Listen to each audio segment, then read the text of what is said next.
খুব জোরে হাততালি আয়ুষ্মানের জন্য। নমস্কার, আপনারা কি জানেন আমি কে? আমার নাম চিত্তরঞ্জন দাস। আমার জন্ম 5ই নভেম্বর 1870 কলকাতাতে হয়েছে।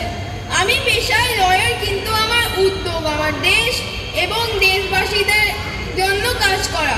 আমি এবং আমার পরিবার ব্রাহ্ম সমাজের অনুগামী। আমি ব্রিটিশদের বিরুদ্ধে নন কোঅপারেশন মুভমেন্টে নেতৃত্ব করেছি। আমার একটি পার্টি আছে, তার নাম স্বরাজ পার্টি। আমি কোর্টে কেস জিতে শ্রী অরবিন্দ ঘোষকে আলিপুর বম কেসে বাঁচিয়েছি। নেতাজি সুভাষচন্দ্র বোস আমার বড়ই অনুরাগী ছিলেন। দেশবাসীরা আমাকে ভালোবেসে দেশবন্ধু বলে ডাকে। আমার আপনাদের সাথে কথা বলে ভালো লাগলো। ধন্যবাদ।